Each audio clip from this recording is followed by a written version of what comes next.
Hello everyone, this is the third lecture on Karma Yoga in Bhagavad Gita. In last two video we discussed these points and today we will discuss these points: Ahmatva and Mamatva, nature and qualification of a Karma Yogi. Karma theory works also in mental ground, selfless service according to your ability, reform yourself and Adrashta. So first is Aham Tattva and Mamam Tattva.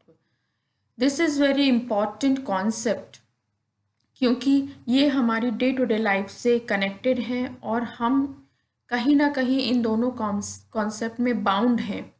A person is always enamoured with goods, land, property and other people. It is this attachment which gives rise to selfishness, due to which the causal vision is aham tattva and mamat tattva. ये क्या होता है जब हम दूसरी चीज़ों से या इंसानों से कनेक्ट हो जाते हैं, अटैचमेंट हो जाता है. For example we attach to our laptop, phone, cloth, house. हम इन सब से कनेक्ट हैं. हम रिलेशनशिप जैसे मदर, फादर, सिस्टर या वाइफ, इन सब से कनेक्टेड हैं. तो इन अटैचमेंट की वजह से हमारे अंदर एक फीलिंग अराइज होती है, आई एंड माई. सेकेंडली ईगोइज्म भी कहीं ना कहीं अराइज होता है. ईगोइज्म क्या, आपको ईगो होता है. किस चीज़ का ईगो होता है?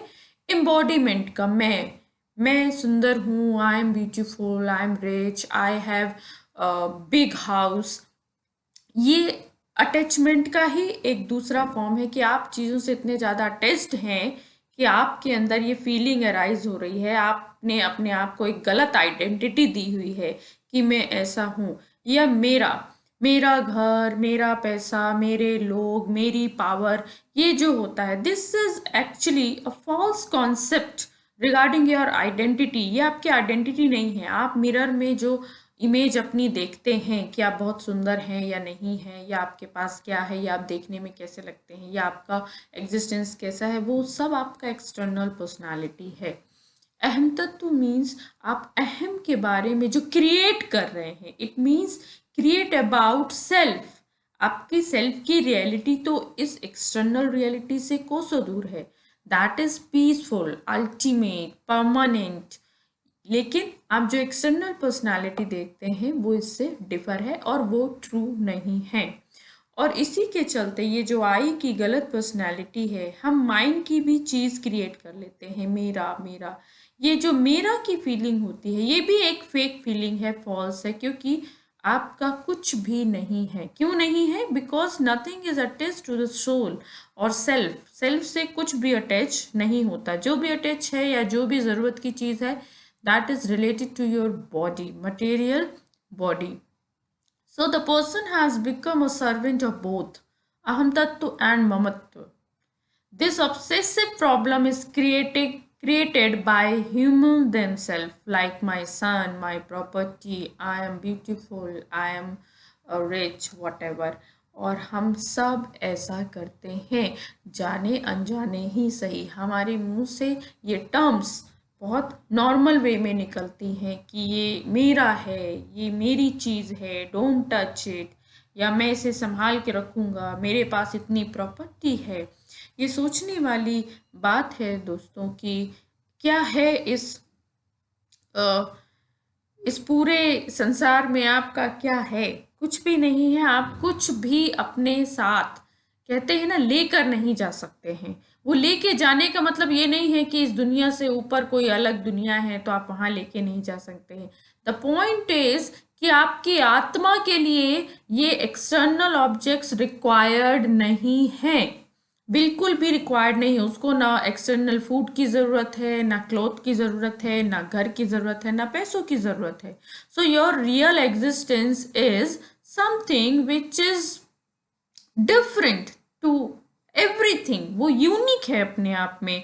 और कर्म योग के थ्रू हम क्या करते हैं, जब हमारा माइंड प्योरीफाई हो जाता है तो वो जो सेल्फ का रियल नेचर है, हम उसको धीरे धीरे पहचानने लगते हैं. और हमारा ये जो अटैचमेंट है चीज़ों से, लोगों से, वो धीरे धीरे धीरे डिटैचमेंट में बदलता जाता है. सो दिस आई और mind is the root of all sorrow. क्यों? क्योंकि आप चीज़ों से इतना ज़्यादा कनेक्ट हो जाते हैं कि अगर वो नहीं मिलती तो आप दुखी होते हैं, अगर मिलकर वो खो जाती है तो आप दुखी होते हैं। And this is a fact कि the external worldly thing are destroyable, वो सब डिस्ट्रॉय होती हैं। दिस इज अ फैक्ट, एक ना एक दिन ये सारी चीज़ें खत्म होंगी। Just like death is a fact, you can not control the death कि नहीं मैं नहीं चाहता मेरी फैमिली मेंबर में से कोई खत्म, तो यू कैन नॉट कंट्रोल। सो इसी तरह अदर चीज़ें भी डिस्ट्रॉय होनी ही होनी है। तो जब होनी है वो आपके पास आएंगी, तो रिमेंबर दिस फैक्ट कि ये एक दिन ख़त्म होगी, आप उससे अटैच्ड हो जाएंगे। तो जब भी वो ख़त्म होगी आपको दुख होगा, या आप नहीं डिज़ायर कर रहे हैं, आपको नहीं मिल रही है। आप सपोज किसी बड़ी चीज़ की डिज़ायर कर रहे हैं, बंगलों की कर रहे हैं, या बहुत बड़ी कार की कर रहे हैं, या किसी अदर कंट्री में शिफ्ट होने की डिज़ायर है, आप नहीं कर पा रहे हैं, तो क्या है, आपको पेन हो रहा है। तो आपका ही माइंड एक फेक पर्सनैलिटी के साथ आपको पेन देता रहता है। So your all problem actually are created by your mind, and solution भी वही है। क्यों? क्योंकि आप ही हैं जो अपने माइंड को कंट्रोल कर सकते हैं। जब भी आप अपने माइंड को, थॉट को, डिज़ायर्स को कंट्रोल कर लेंगे, प्योरीफाई कर लेंगे, पॉजिटिव कर लेंगे, तो आपका ये जो आई और माइंड का कॉन्सेप्ट है, या जो फेक आइडेंटिटी है, वो अपने आप धीरे धीरे रिजॉल्व होने लगेगी। So Karma Yoga places the person in a controlled and elevated position. Eternal power and purity comes from Karma Yoga. तो देखा जाए तो हमारी लाइफ की जो जनरल प्रॉब्लम्स हैं उनका सॉल्यूशन भी कर्म योग में छिपा हुआ है। Now nature and qualifications of a karma योगी। वैसे तो कर्म योग इज ओपन फॉर ऑल, ऐसा नहीं है कि कोई पर्टिकुलर कम्युनिटी या रिलीजन या फिर जेंडर ऐसे किसी से रिलेटेड हो। जैसे कि पहले के ज़माने में होता था, प्राचीन समय में औरतों को मंदिरों में प्रवेश नहीं दिया जाता था। आज भी कई ऐसे धार्मिक प्लेस हैं जहाँ पे औरतों का एंट्रेंस नहीं दिया जाता। तो दिक्कत क्या है कि वो तो ब्लाइंड फेथ को कुछ लोग फॉलो करते हैं, या कुछ कुरीतियाँ हैं जो अभी तक चल रही हैं। लेकिन कर्म योग मैं पहले भी बता चुकी हूँ, karma yoga is not dependent to any religion. ऐसा नहीं है कि वो हिंदू ही कर सकता है, या मुस्लिम कर सकता है, या ईसाई कर सकता है। ये सब के लिए खुला हुआ एक मार्ग है। दूसरी बात, कर्म योग के लिए ऐसा नहीं है कि मेल कर सकता है, फीमेल नहीं कर सकते हैं, बूढ़ा कर सकता है, बच्चे नहीं कर सकते हैं, ये भी डिवीजन नहीं है। लेकिन क्यों हम नेचर एंड क्वालिफिकेशन की बात कर रहे हैं? क्यों? क्योंकि कर्म योग एक नेगेटिव माइंड, या फिर एक माइंड जो इम्प्योर है, उसमें आप अच्छे कर्म नहीं कर सकते। क्यों? क्योंकि आपने पहले ही बहुत कुछ फिल कर रखा है। सो उसके लिए हमें कुछ हैबिट्स अपने अंदर लानी होती हैं कि हम अपने माइंड को पॉजिटिविटी की तरफ मूव कर सकें। So a karma yogi should be free from ill will like jealousy, malice, greed, anger, egoism, etc. ये जो मानव के अंदर ईर्ष्या, गुस्सा, द्वेष, ये जो फीलिंग होती है, दूसरों को गिराना, अपना दूसरों का बुरा करते हुए अपनी सफलता गेन करना, ये सब क्या है? ये हमारी नेगेटिव इमोशंस हैं जो हमें कभी भी सही मार्ग या फिर करेक्ट पाथ शो नहीं करते। So if there is this defect in him or human, then he should try to get rid of them. अगर ये नेगेटिविटी है लोगों के अंदर, या जो योग की तरफ जाना चाहता है, तो पहले उससे अपनी ये जो नेगेटिविटी है धीरे धीरे ख़त्म करना या कम करना, या इनको इंट्रोस्पेक्ट करो कि ये क्यों हैं और आप इनसे कैसे छूट सकते हैं, ये ज़रूरी है। A karma yogi should not be enamoured for the fruits of any of his karma. एक योगी को कभी भी अपने कर्म फल की चिंता नहीं करनी चाहिए। Fame, name, praise, prosperity, respect, etc. should not be waste in his mind.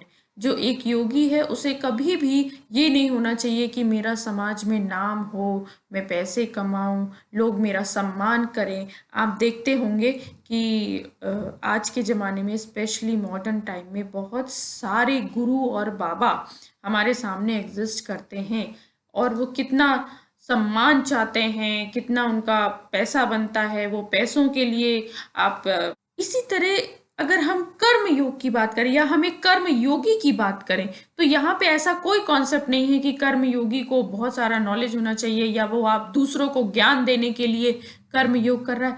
कर्म योग इज सिंपल डेफिनेशन कि आपको सिर्फ अपने कर्मों पे ध्यान देना है, एक्शंस पे ध्यान देना है, because there is a simple theory कि आप जैसे कर्म करेंगे वैसे आपको फल मिलेंगे। बस ये इतनी ही एक थ्योरी है और इसलिए आप अच्छे फल पाने के लिए अच्छे कर्म की तरफ मूव करिए।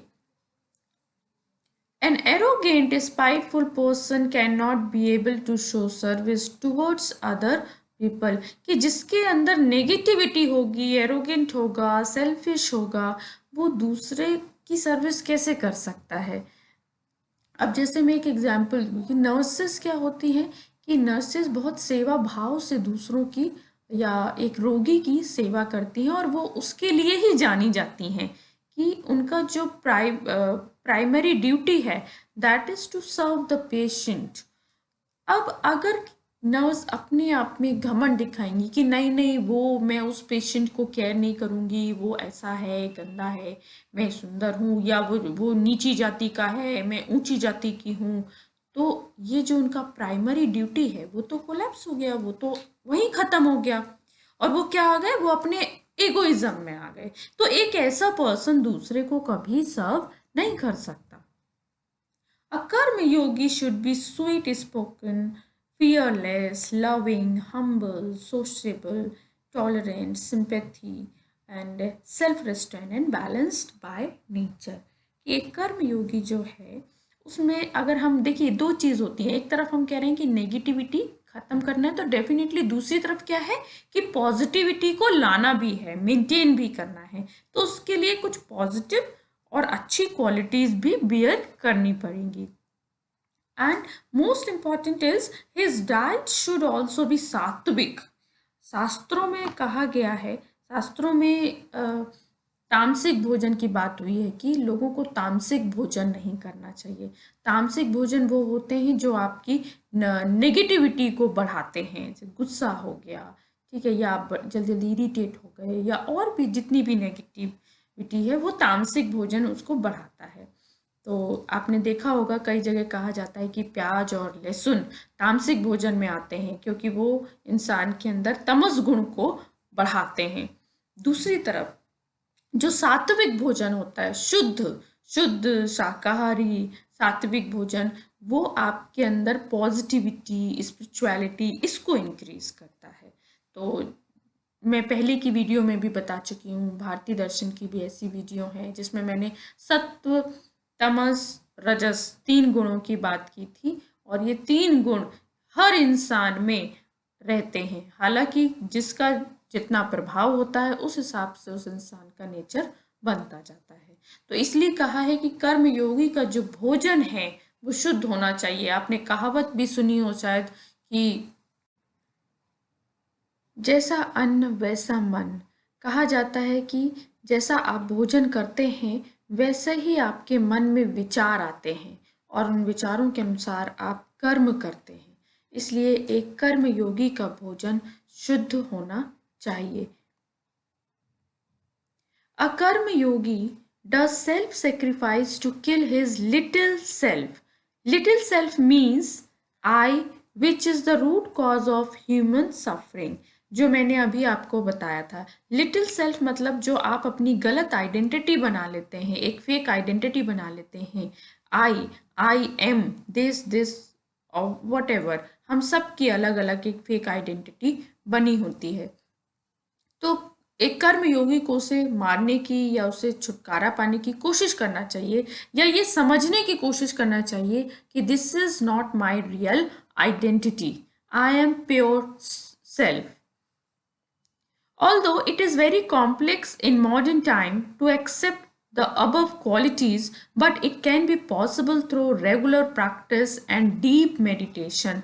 ये हम सब कहते हैं, और जब दूसरों से कहा जाता है तो उनका ये सवाल होता है कि ऐसे कैसे मुमकिन है, हम इतने सालों से जो जीवन जी रहे हैं वो कैसे एक बार में छूट सकता है. तो एक बार में बिल्कुल नहीं छूट सकता है, लेकिन अभ्यास अभ्यास इंसान को पूर्ण बना देता है. धीरे धीरे आप जब अभ्यास करते रहते हैं तो आपके कर्म जो होते हैं वो प्योर होते जाते हैं, आपके थॉट प्योर होते जाते हैं, आप फिर पॉजिटिविटी की तरफ मूव करते हैं. But it will take time. ये इतना सडन प्रोसेस नहीं होता है कि आज आपने सोचा कि हाँ मैं एक कर्म योगी हूँ और उसकी तरह आप पूरा का पूरा जीवन व्यतीत कर लेंगे. नहीं, आपको टाइम लगेगा. In the beginning, it is not necessary that all the actions of the person are done with निष्काम भाव. Some actions can also be सकाम. स्टार्टिंग में ज़रूरी नहीं कि आप जितने भी कर्म करें वो सब निष्काम भाव से करें और आप डिटेच्ड रहें चीज़ों से, क्योंकि आपका डिटेचमेंट इतना जल्दी नहीं आएगा. आप इस संसार में रह रहे हैं, आप चीज़ों का उपयोग कर रहे हैं, तो डेफिनेटली उन चीज़ों का उपयोग करते करते आप उनसे अटैच्ड हो चुके हैं. तो जितना कम टाइम आपको अटैच होने में लगा उससे ज़्यादा टाइम आपको डिटेच्ड होने में लगेगा, और शुरू शुरू में आपके बहुत काम साकाम यानी विथ डिज़ायर होंगे. When a person's mind is purified gradually during routine practice, his action also become devoid of selfishness. धीरे धीरे जब आप इंट्रोस्पेक्शन करेंगे, मेडिटेशन करेंगे, तो आप धीरे धीरे आपका जो माइंड है वो प्योरीफाई होने लगेगा और वो आपके रूटीन में आने लगेगा. जैसे शुरू शुरू में जब हम एक्सरसाइज शुरू करते हैं तो हो सकता है आप में से किसी ने एक्सपीरियंस किया हो कि एक हफ्ते तक शरीर बॉडी बहुत पेन करती है, लेकिन धीरे धीरे जब आप उसे कंटिन्यू रखते हैं एक्सरसाइज को तो जो बॉडी का पेन है वो नॉर्मल हो जाता है और फिर वो एक दिन ख़त्म भी हो जाता है और आपको अपनी एक्सरसाइज करने की हैबिट हो जाती है. तो जिस तरह आप अपनी बॉडी को फिट रखते हैं, आप अपने माइंड को भी फिट रख सकते हैं. People in the world are usually excited by success and disappointed by failure, but Karma Yogi is balanced under all circumstances. क्या है कि हम सबका नेचर ऐसा है कि जब सफलता मिलती है तो बहुत खुश होते हैं, लेकिन जब असफल हो जाते हैं तो बहुत डिप्रेस हो जाते हैं. लेकिन हमको क्या करना है, मिडिल पाथ फॉलो करना है, एक बैलेंस्ड माइंड बनाना है कि अगर आप सक्सेस हो रहे हैं तो ठीक है, बहुत ज़्यादा एक्साइटमेंट नहीं है, सक्सेस हो गए हैं. और अगर आप फेल हो गए हैं तो ये नहीं कि आप डिप्रेशन में चले जाएं कि अब नहीं हमसे कुछ हो नहीं सकता, अब हम कुछ नहीं कर सकते, हम बार बार फेल हो रहे हैं. तो क्या करना है, अगेन कर्म योग आपको क्या बताता है कि जस्ट डू योर एक्शंस. आप एक्शन करोगे, आपको उसके अकॉर्डिंग ही फ्रूट मिलेगा. You can not solve the mystery of Karma कि आपको कब कैसे फ्रूट मिला, मैंने तो पूरा 100% दिया था बट मैं फेल हो गया. आप इस लॉजिक को नहीं समझ सकते, क्योंकि वो एक ऐसी पावर है जो एक तो एक ऐसी पावर कि कई लोग तो उस पर बिलीव नहीं करते हैं. अगर बिलीव करते हैं तो वो आपको ऐसा नहीं है कि ऑब्जेक्टिफाई कर दोगे कि हाँ वो दिख रही है, एक ऐसी पावर है. नहीं, वो पावर है and that is a mysterious power, but that is fair power. ऐसा नहीं है कि हाँ कि किसी ने कर्म थोड़ा सा किया लेकिन फल में बहुत ज़्यादा मिल गया, या कर्म बहुत ज़्यादा या अच्छा किया, मेहनत की, लेकिन उसको फ्रूट वो नहीं मिला. तो अकॉर्डिंग टू कर्मा थ्योरी ये जो अनसीन पावर होती है जिसको अदृष्ट कहा गया है, और वो अनसीन पावर क्या करती है, वो डिसाइड करती है कि किस कर्म का, किस एक्शन का क्या फ्रूट होगा.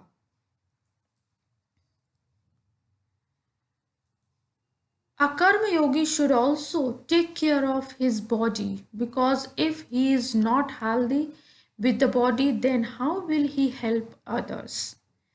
एक कर्म योगी को अपने शरीर से भी मजबूत रहना चाहिए, उसको उसकी देखभाल करनी चाहिए। क्यों? क्योंकि जब आप दूसरों का भला करने की इच्छा रखते हैं या आप एक निष्काम भाव से कर्म कर रहे हैं, आपकी अपनी कोई डिज़ायर नहीं है, आप दूसरों को केयर कर रहे हैं, उनकी सर्विस कर रहे हैं, तो अगर आप अपने बॉडी से ही परेशान हैं या वो हेल्दी नहीं है तो आप दूसरे को सर्व नहीं कर पाएंगे। Again the example of nurse and patient, अगर नर्स ही ठीक नहीं है, नर्स ही एक पेशेंट की तरह बिहेव करेगी तो पेशेंट को केयर कैसे करेगी? The thing to note here is that a yogi should only take care of his body and not keep any kind of attachment. This is very important point. हम सब क्या करते हैं, हम अपनी बॉडी से बहुत ज़्यादा अटैच्ड हो जाते हैं। वो कहते हैं कि कर्म योगी को केयर तो करनी है, इवन हम सबको अपनी केयर करनी चाहिए। जिस तरह से हम अपने कपड़ों की केयर करते हैं, उनको धुलते हैं, प्रेस करके अच्छे से तह करके रखते हैं, इसलिए कि आप उनको वियर करो, इसलिए नहीं कि वो आपकी प्रॉपर्टी है और आपने उसको तिजोरी में रखा हुआ है। नहीं, सेम एटीट्यूड हमें अपनी बॉडी के साथ भी रखना है। क्योंकि क्यों? Body is required for the experience in this world. Without body you can not experience anything. So आपको इस बॉडी की तो ज़रूरत है डेफिनेटली। जब आपको एक्शन करते हैं, you need this body, and आपको उस एक्शन के फ्रूट के लिए, उस फ्रूट के एंजॉयमेंट के लिए भी बॉडी की ज़रूरत है। बट आप उस बॉडी से अटैचमेंट मत रखिए, अदरवाइज आपको पेन होगा। तो बॉडी की केयर करनी है। सारी चीज़ें जो हम यूज़ करते हैं, सपोज लैपटॉप हो गया, पेन हो गया, हम सबकी केयर करते हैं, बट अटैचमेंट रखना ये प्रॉब्लम क्रिएट करता है। कर्म theory works also in mental ground. कई लोगों का कहना है कि ठीक है, हम बुरे कर्म नहीं करेंगे तो हमारे साथ कुछ बुरा नहीं होगा। बट कर्म थ्योरी सिर्फ एक्सटर्नल ग्राउंड पे काम नहीं करती, सिर्फ फिजिकल ग्राउंड पे काम नहीं करती। It is also related to your thought, to your mental activity. आप क्या सोचते हैं, आपके अंदर इमोशन क्या है, वो भी मैटर करता है। क्यों? मैं हमेशा कहती हूँ, मैंने पहले भी बताया होगा कि आपके एक्शन से पहले एक स्टेप होता है, दैट इज थॉट। आप पहले सोचते हैं, उसके बाद आप कोई एक्शन करते हैं। तो उसका जो बेस है वो तो आपका मेंटल एक्टिविटी है। और अगर आप गलत काम कर रहे हैं, इसका मतलब कि आपने पहले से सोचा हुआ है, उसके बारे में प्लान किया है। इसलिए कर्म थ्योरी से बाहर बाहर काम नहीं करती। कर्म theory works not only in physical ground but also in mental ground. Every thought and deed generate in your certain tendency will affect your life herein and after that, hereafter। आपको क्या है, आपकी जो लाइफ है वो सिर्फ यहीं, ऐसा नहीं है कि आपकी लाइफ में सिर्फ दूसरों से रिलेटेड, या जब आप दूसरों को मारेंगे या उनको दुख पहुंचाएंगे एक्सटर्नल वे में, तभी आपके कर्म गलत होंगे, एक्शंस गलत होंगे। नहीं, हम अगर अपने घर में बैठे बैठे ये सोच रहे हैं कि वो मुझसे आगे जा रहा है, नहीं यार वो उसका बुरा हो जाना चाहिए, भगवान करे उसका ऐसा ना हो, ये जो बातें होती हैं, ये जो थॉट होते हैं, हम भले ही बोले ना, हम भले ही उसको स्पीच में ना लाएं, बट हमने थॉट क्रिएट किया, इट मीन्स हमने एक एक्शन क्रिएट कर लिया और उसका फ्रूट भी मिलेगा। तो इसलिए कर्मा थ्योरी को ध्यान में रखते हुए हमें ये भी करना है कि एक्सटर्नल वर्क का तो इंट्रोस्पेक्शन करना ही करना है, हमें अपने अंदर मेंटल एक्टिविटी क्या हो रही हैं, थॉट्स क्या क्रिएट हो रहे हैं, उस पर भी ध्यान देना है। Selfless service according to your ability. अब कर्म योग का मतलब ये नहीं कि आप क्या करें, आप अपनी पूरी प्रॉपर्टी किसी को दान में दे दें कि हम तो एक निष्काम भाव से काम करना है, हमारा कुछ भी नहीं है। द पॉइंट इज कि आप अपनी एबिलिटी के अकॉर्डिंग काम कीजिए। फॉर एग्जाम्पल, अगर कोई एक एडवोकेट है तो वो अपनी एबिलिटी के अकॉर्डिंग क्या कर सकता है, जो पुअर पीपल हैं जिनका वो केस फ्री लड़ सकता है, उसके लिए उसको कोई पैसे लेने की जरूरत नहीं. So an advocate can plead for poor people without accepting fees. Another example is a doctor. A doctor can treat the poor free of charge. ठीक है, इसी तरह एक टीचर भी अगर कोई पुअर चिल्ड्रन है तो ज़रूरी नहीं कि वो पैसा लेकर ही पढ़ाए. तो हर एक इंसान अपनी कैपेसिटी के अकॉर्डिंग दूसरों का अच्छा कर सकता है. ऐसा भी नहीं है कि आप क्योंकि लोग कहते हैं कि भाई अगर हम ऐसे करेंगे तो हम कमाएंगे कैसे, रोजी रोटी कैसे चलेगी. तो ठीक है, आपको लगता है जो कैपेबल है पैसा दे सकता है, आप बिल्कुल उससे चार्ज कीजिए. लेकिन जो नहीं दे सकता है आप उसे पता कर सकते हैं और आप जेन्युइन हेल्प कर सकते हैं. सो कर्मयोग expand the heart and break all barriers that stand in a way of your oneness or unity. कि आप कर्मयोग क्या करता है, आपके हार्ट को एक्सपेंड कर देता है, बड़ा कर देता है. क्यों? क्योंकि वो देखता है कि क्या है, सब सेल्फ हैं, ये किसी की बॉडी तो रियल है नहीं. What is the ultimate reality, that is self. And वहां पे आ जाता है कॉन्सेप्ट ऑफ यूनिटी, कि आप दूसरे को अपने ही तरह देख रहे हैं कि मैं भी सेल्फ हूँ, वो भी सेल्फ है, या हम एक यूनिटी वननेस की बात करते हैं. There is no difference, no duality. तो जब कोई डुअलिटी नहीं है तो आप एक भाव से सबकी मदद कर सकते हैं. Generally, people do action with different goals, such as the goal of getting a name in society, earning money, becoming powerful, achieving heaven, giving charity to be free from sins, etc. But the person who does the work selflessly without any desire of fruit is a true yogi. अगर आप Dzire रख के काम करेंगे तो आप योग के डायरेक्शन में या पाथ में नहीं चलते, आप एक योगी के कैरेक्टर में नहीं एंटर कर सकते. आपको एक योगी बनने के लिए कुछ हैबिट्स, कुछ पॉजिटिव हैबिट्स गेन करनी पड़ेगी, उसके लिए प्रैक्टिस करनी पड़ेगी. Motive should be pure. आपके जो मोटिव हैं वो प्योर होने चाहिए, क्योंकि उसी के अकॉर्डिंग आप थिंक करोगे, उसी के अकॉर्डिंग आप एक्शन करोगे. सो मोटिव भी, कि आप क्या लक्ष्य रख रहे हैं, किसी काम को करने का क्या लक्ष्य रख रहे हैं, वो बहुत ज़रूरी है. गांधी जी ने भी साध्य और साधन की बात की थी. मीन्स अच्छे होने चाहिए. वो कहते हैं कि अगर आपको अच्छा साध्य, यानी आपका एंड, END, एंड साध्य अच्छा है तो आपके साधन अच्छे होने चाहिए. तो इसलिए अगर आप कुछ अच्छा करना चाहते हैं तो आपका जो मोटिव है, जो लक्ष्य है, वो अच्छा होना चाहिए. Human mind works in such a way that it always takes action with some desire. Example, when you smile, you expect that person in front of you smile. When you give something to someone, you only hope that he gives you something in return. This tendency in human is from his birth.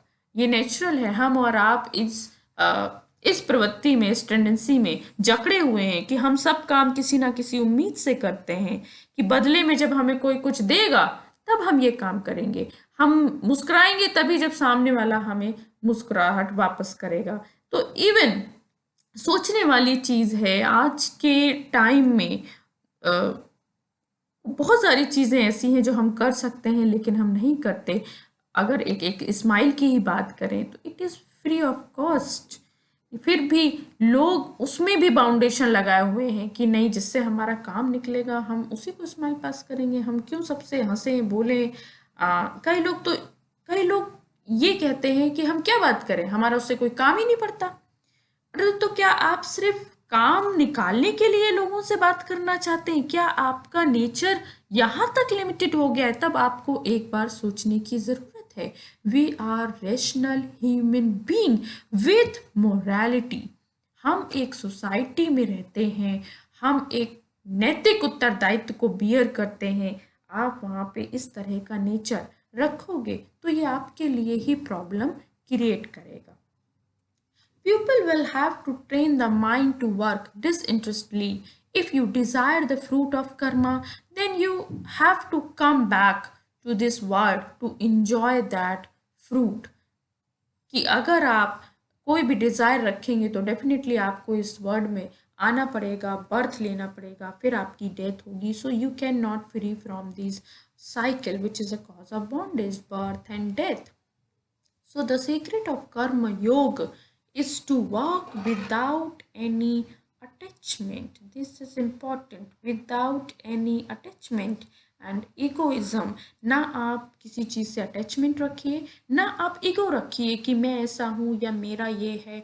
Ego means basically the concept of I and me और माई, my self. ये जितने भी word हैं, my self, ये सब आपके little ego से related हैं. Your duty is to work always, not to do expect fruit. आप सिर्फ अपना एक्शन कीजिए. आपका काम और आपका नियंत्रण वहीं तक ही लिमिटेड है. आप कभी भी फ्रूट को कंट्रोल नहीं कर सकते. तो उसके बारे में सोचने का मतलब भी नहीं बनता, क्योंकि आप जो सोचेंगे वो ज़रूरी नहीं कि आपको वही मिले. आपको मिलेगा अपने एक्शन के according. So this is a fact कि जब हमें मिलना ही अपने एक्शन के अकॉर्डिंग है, तो क्यों ना हम एक्शन पर ही फोकस करें. हम क्यों फ्रूट पे फोकस कर रहे हैं. हाँ, एक एम, जो मोटिव की जहां बात होती है, तो वहां मैं बार बार कह रही हूं कि कर्म योग इज नॉट मोटिवलेस. कि ऐसा नहीं है कि आपको कोई मोटिव ही नहीं रखना है, but as I said before, motives should be pure. Reform yourself. Actually, it should be reform yourself first. सबसे पहले आप अपने आप पे काम कीजिए. Then the whole world can be reformed. हम शुरुआत गलत तरीके से करते हैं. हम दूसरों को बदलना चाहते हैं. द पॉइंट इज, दूसरों को बदलने से पहले हमारा खुद का बदलना जरूरी है. क्योंकि आपने सुना होगा कि जब आप किसी को सलाह देते हैं, अगर आप खुद वो सलाह फॉलो नहीं कर रहे हैं या खुद आपके अंदर वो नेचर नहीं है, वो क्वालिटी नहीं है, तो सामने वाला आपकी रिस्पेक्ट नहीं करेगा. अगर आप शराब पीते हैं और आप दूसरों से बोलेंगे कि नहीं, शराब बुरी चीज़ होती है, नहीं पीना चाहिए, तो वो आपकी बात पे फॉलो तो छोड़ो, वो आपकी रिस्पेक्ट भी नहीं करेगा और वो आपको हो सकता है पलट के जवाब भी दे कि आप तो पीते हैं. तो ये कुछ ऐसे एग्जाम्पल हैं कि जब भी आप एडवाइस दूसरों को देंगे कि नहीं, आपको ना इस तरह के एक्शन करने चाहिए, आपको पॉजिटिव सोचना चाहिए, तो पहले अपने आप पर ध्यान दो. क्या आप ऐसा करते हैं? क्या आपके जो थॉट्स हैं वो प्योर हैं, आपके मोटिव्स प्योर हैं, आप उसके अकॉर्डिंग काम करते हैं? और अगर आप उसके अकॉर्डिंग काम करते हैं, there is no requirement to tell to others. वो आपको देखकर ही सीख जाएंगे, क्योंकि आप अगर वैसे हैं तो आपको बोलने की जरूरत नहीं है. लोगों के लिए एक प्रेजेंट में ना एग्जाम्पल क्रिएट हो जाता है कि वो देखो ऐसे हैं, उनको देख के आप बदल जाते हैं. जैसे बच्चे होते हैं, हमेशा वही करते हैं जो उनके पेरेंट करते हैं और वो देखते हैं. जैसे मैं आपको एक एग्जाम्पल दूं, हम हमेशा ये कहते हैं कि बच्चों में बुरी चीज़ें कहाँ से आ जाती हैं, पता नहीं चलता है, वो क्या ऑब्जर्व कर लेते हैं. वो चीज़ें कहीं ना कहीं उसके आसपास से ही आती हैं. वो अपने माता पिता को देखता है, वो टीवी में देखता है या मिलने जुलने वालों से सीखता है. वो कहीं भी कुछ भी ऐसा नहीं है जो मतलब अनरिलेटेड हो. ठीक है, कितनी बार हम ध्यान नहीं देते. आपने देखा होगा, मैं आपको एक एग्जांपल देती हूँ कि बच्चा है छोटा, वो बोलना सीखा है, सपोज 6 साल का है या 7 साल का है, ठीक है, अच्छे से बोल लेता है. तो क्या होता है, कई बार गेस्ट आते हैं या कोई ऐसा इंसान आया जिसको आपके फादर से पैसे लेने हैं, तो फादर बच्चे से झूठ बुलवाता है कि बोल दो बेटा कि पापा घर पे नहीं है. या फोन आया है तो फोन पे बोलते हैं, या अपनी वाइफ से कह रहे हैं कि बोल दो कि मैं घर पर नहीं हूं. तो बच्चा ऑब्जर्व कर रहा है. तो बच्चे में ये झूठ बोलने की टेंडेंसी कहाँ से आती है? फिर हम कहते हैं कि बच्चे ने झूठ कहाँ से बोला, उसे वो कैसे सीख गया झूठ बोलना. फिर हम उसे मारते हैं कि तुम झूठ बोलना कहाँ से सीखे. क्या आंसर है इसका कि वो झूठ बोलना कहाँ से सीखा? आप ये नहीं आइडेंटिफाई कर सकते कि उसने कब आपको ऑब्जर्व किया या कब किसी और को ऑब्जर्व किया. इवन बच्चा भी नहीं जानता कि वो कब सीख गया ये चीजें. तो इसलिए रिफॉर्म योर सेल्फ फर्स्ट. आप अपने एक्शंस पे ध्यान दीजिए. जो अदर पीपल हैं, जो आपसे मिलने जुलने वाले या आपको ऑब्जर्व करने वाले, वो अपने आप ये चीज सीख जाएंगे. How can you help the world when you are yourself weak and ignorant? अगर आप देर तक सो रहे हैं, सुबह 10 बजे तक, आप ये उम्मीद नहीं कर सकते कि आपका बच्चा सुबह 6 बजे उठ जाएगा। तो ऐसे ही पूरी दुनिया बनती है, लोग आपको ऑब्जर्व करते हैं और उसी के अकॉर्डिंग आपकी कुछ अच्छी या बुरी आदतें वो लेते जाते हैं। तो समाज में वही बढ़ेगा जो उन्हें दूसरों से मिलेगा। तो अगर हर एक इंसान अपने आप पर ध्यान दे, अगर हर एक इंसान पॉजिटिविटी की तरफ मूव हो, तो सोसाइटी में भी पॉजिटिविटी बढ़ती जाएगी। It is like a blind man leading another blind man. अगर हम ऐसा कर रहे हैं कि हम नेगेटिव हैं, तो इस तरह तो दूसरों को भी वही सिखा रहे हैं। तो ये तो वही हुआ ना कि एक अंधा है और वो दूसरे को भी रास्ता दिखा रहा है। In the result both fall into a deep pit. और क्या होगा? दोनों ही लोग गड्ढे में गिर जाएंगे। तो इसी तरह समाज में भी यही हाल है। Spiritual help is the highest help you can render to mankind. Temporary physical help is not eternal. हम क्या करते हैं, हम आप आज के टाइम पे देखते हैं कि कोई दान भी करता है, कोई दूसरों की मदद भी करता है, तो क्या होता है, उसको एक घमंड होता है। आप देखते होंगे पार्क में या मंदिर में लोग चेयर्स बनवाते हैं या चैरिटी के फॉर्म में देते हैं, तो वो बहुत बड़ा बड़ा नाम लिखवा लेते हैं अपना कि उन्होंने दी है। तो ये कैसी चैरिटी है जहां आपको ईगो है दान करने का? वो चैरिटी में काउंट ही नहीं होगा। और फिर आप क्या सोचते हैं कि मैंने तो बहुत अच्छे अच्छे काम किए हैं, मेरे साथ बुरा क्यों हुआ? तो इससे बेटर है कि आप स्पिरिचुअल हेल्प करो लोगों की। आप उन्हें नॉलेज दो, उन्हें सही पाथ बताओ, डायरेक्ट करो, ना कि आप उन्हें एक्सटर्नल या टेम्परेरी थिंग्स प्रोवाइड करा रहे हो। लाइक कोई भूखा है तो उसको खाना देना अच्छी बात है, लेकिन ये उसकी टेम्परेरी नीड है। अगर आप ये पूरा कर सकते हैं तो ठीक है, ये भी पूरा कीजिए, बट उसका सेकेंड वे क्या है वो भी देखो। स्पिरिचुअल हेल्प कैसे हो सकती है उसकी, वो भी इम्पोर्टेंट है। लोग हॉस्पिटल खुलवाते हैं, शेल्टर, खाने का डिस्ट्रीब्यूशन, क्लॉथ का डिस्ट्रीब्यूशन, सब सब कुछ सही है, सब डिस्ट्रीब्यूट कर सकते हो आप। लेकिन remember one thing, this is temporary physical help, it is not eternal. Eternal उसको मिलेगी जब उसके थॉट अच्छे होंगे। वो क्या करेगा, अपने लिए थोड़ा सा काम करना शुरू करेगा। पॉजिटिविटी भी ज़रूरी है। वो तब आप उसको सही डायरेक्शन दोगे तो हो सकता है उसकी लाइफ बहुत अच्छी बन जाए।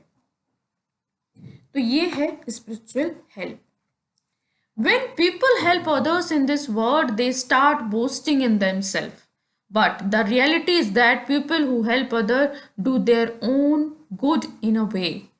लोग, जैसा कि मैंने अभी बताया कि लोगों को घमंड हो जाता है दूसरों की मदद करने का, लेकिन रियलिटी तो ये है कि जब आप दूसरों की मदद करते हैं, आप अपने आप को ही प्योरीफाई कर रहे होते हैं।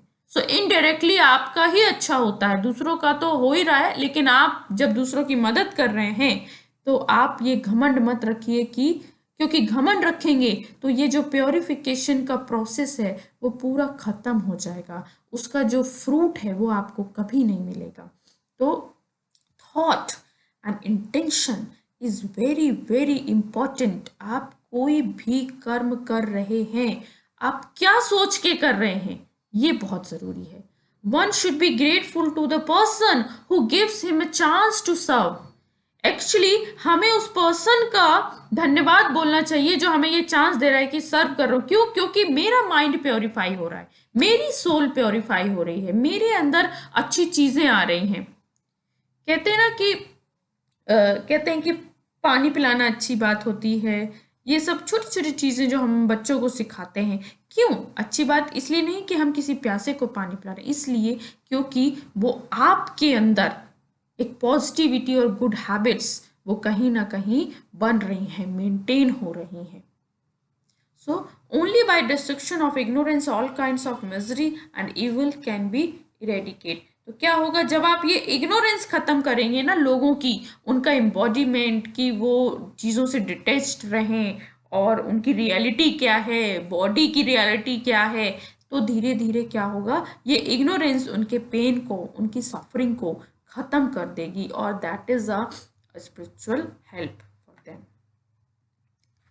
अदृष्ट, जैसे मैंने अभी थोड़ी देर पहले आपको बताया था कि अदृष्ट एक शक्ति है, नॉट सीन और अनसीन। क्यों? क्योंकि अदृष्ट, दृष्ट मीन्स होता है सीन, आ लगा दिया वो परफेक्ट, वो हो गया नॉट। तो अदृष्ट यानी जिसको हम देख नहीं सकते हैं, not seen or unseen. So in Hindu philosophy it refers to the unseen power, that invisible result of works which accrues to a person. एक व्यक्ति जो कर्म करता है उसकी एक अनसीन पावर के थ्रू उसको फ्रूट मिलता है, that is called adrishta. It is a hidden power which decide fruits of karma for individual. Even बहुत सारे विचारकों का ऐसा मानना है कि कर्म थ्योरी में या कर्म जो सिद्धांत है उसमें कभी भी भगवान का कोई हस्तक्षेप नहीं होता, क्योंकि अदृष्ट पावर, अनसीन पावर ही इतनी सफिशिएंट एडिक्वेट है इस कॉन्टेक्स्ट में कि वो पर्सन के एक्शन के अकॉर्डिंग उसको फ्रूट दे देती है। गॉड का कोई इंटरफेरेंस उसमें नहीं होता। इस कॉन्सेप्ट को हम इंडियन फिलॉसफी में ज़्यादा अच्छे से डील करेंगे। जब मैं मीमांसा फिलॉसफी पढ़ाऊँगी तब आपको ये कॉन्सेप्ट और डिटेल में समझाऊँगी। So thank you so much.